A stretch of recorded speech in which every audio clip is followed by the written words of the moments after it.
On a quiet evening in 1274, the people of Tsushima spotted dark silhouettes crawling across the horizon. At first, they looked like shadows, drifting shapes against the setting sun. But these weren't clouds, nor merchant sails. This was an invasion fleet, and behind it stood the most feared empire the world had ever seen. For decades, the Mongols had left burning cities and shattered kingdoms in their wake.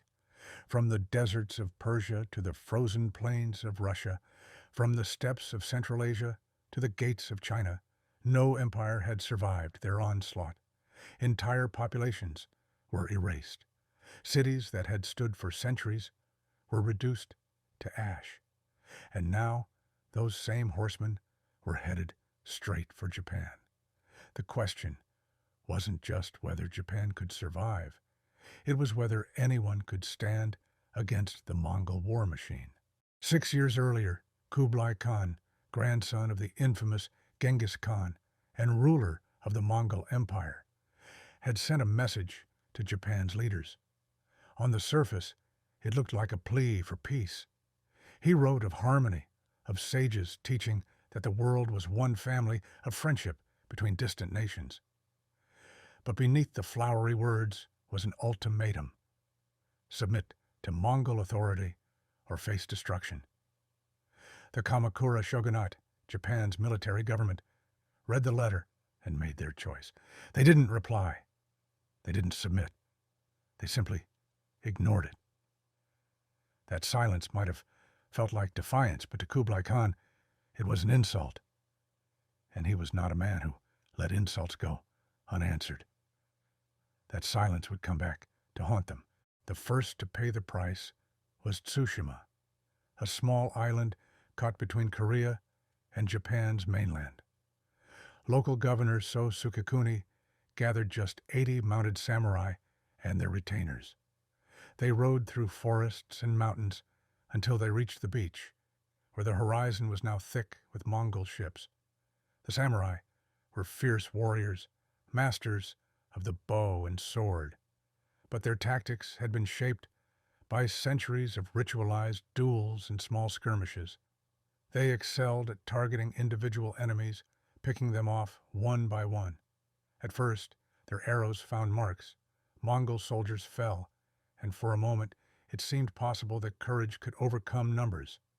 But the Mongols fought differently. They advanced in disciplined units, unleashing coordinated volleys that blotted out the sun. They attacked as one, striking with terrifying precision. The beach erupted in chaos.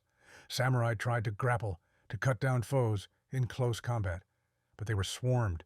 One warrior shattered his sword in the melee, only to be cut down by a storm of arrows. By midday, the defenders of Tsushima were dead. Sukekuni's body lay among them. Villages were burned. Civilians were massacred, and the Mongol fleet pressed forward. And Tsushima was only the beginning. The Mongols moved next to Iki, another small island. But this time, their cruelty became clear. They dangled captured women from their bows, stringing them up through the palms as grotesque warnings. Their drums and gongs thundered across the beaches, drowning out Japanese war cries. Then came something new: explosions. The Mongols hurled crude gunpowder bombs that erupted with deafening force, terrifying both men and horses. For samurai who had never seen such weapons, it felt like the earth itself had turned against them. Amid the chaos, one samurai sought glory, Takesaki Suenaga. Reckless and ambitious, he wanted rewards from the shogunate, rewards that only came with undeniable proof of bravery. Ignoring his comrades' warnings, he charged into a Mongol camp. Arrows pierced his armor. His horse collapsed beneath him. But Suenaga fought on until reinforcements arrived, barely saving his life. His daring charge would later be immortalized in scrolls, but in the moment, it achieved nothing. The Mongols continued their rampage. Japanese defenders scattered, villages burned, shrines crumbled. But Japan's defiance was only fueling the storm that was coming. Then, just as suddenly as it began, The invasion ended. The Mongol fleet withdrew. Why? Accounts differ. Some claimed a storm smashed the ships, wrecking the invaders on the shore.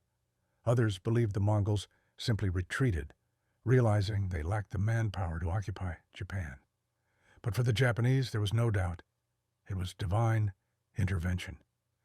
A sacred wind had protected the islands. The government didn't waste time. They executed Mongol emissaries who dared arrive afterward. They built miles of stone walls along the coasts. Shrines prayed daily for protection. Japan braced itself, knowing Kublai Khan was not finished, because the Mongols always returned. 7 years later, in 1281, they did. This time, the Mongols came with overwhelming force, a fleet 3 times the size of the first invasion. They struck Tsushima again. Entire villages were wiped out. Children's cries echoed through the mountains as Mongols hunted them down. Iki fell next. Then the fleet loomed before mainland Japan, anchored just beyond the stone walls the shogunate had prepared. But something had changed. The samurai were no longer caught off guard. They launched raids across the waves, storming Mongol ships and small boats, cutting down enemies in close quarters. One warrior, Kawano Michiari, led just 5 men across the choppy seas. Arrows struck him in the shoulder and arm. As he climbed aboard a Mongol vessel, ignoring the pain, he killed a towering soldier and captured an enemy officer. Takazaki Suenaga was there too, eager once again to prove himself. He boarded Mongol ships, fighting furiously, determined to etch his name into history. The battles raged for weeks, and for a time it looked as though the Mongols might finally succeed. Their southern fleet, drawn from China's conquered Song dynasty, swelled their numbers to terrifying proportions. The Japanese retreated at Takashima. The empire of Kublai Khan seemed unstoppable. But nature had its own plans for the world's greatest army. The skies darkened. The sea began to roar. In midsummer, a massive typhoon struck. Winds tore through the bay. Waves swallowed ships whole. Mongol vessels slammed into rocks and shattered like driftwood. Thousands of soldiers drowned, their bodies washing up on Japanese shores the next day. It was devastation unlike anything the Mongols had ever suffered. Survivors tried to build makeshift rafts from trees, desperate to escape. But Japanese patrols found them, slaughtering the stranded invaders without mercy. The divine wind, the kamikaze, had destroyed the invasion, and with it Kublai Khan's dream of conquering Japan. When the seas grew calm, Japan stood victorious, not because they had defeated the Mongols in battle, but because nature itself had intervened. For the samurai, survival meant recognition. Takazaki Suenaga recorded his bravery in scrolls, presenting enemy heads and testimonies to claim his rewards. Kawano Michiari was honored as a hero, and across the country, people spoke of divine protection, proof that the gods favored Japan. For the Mongols, it was humiliation. They had claimed the heavens themselves, declaring dominion over all people, but Japan had defied them twice. And Kublai Khan, the man who once ruled the largest empire on earth, never tried again. The Mongol invasions of Japan became legend. They revealed the ferocity of the samurai, the resilience of a nation, and the power of the sea itself. But one question has echoed through history. Was Japan saved by strategy, by courage, or by something greater? The Mongols had crushed kingdoms, erased dynasties, and toppled empires. Yet when they faced Japan, they met an enemy they could never conquer. Was it divine intervention, or was it simply the one force stronger than the Mongols? The storm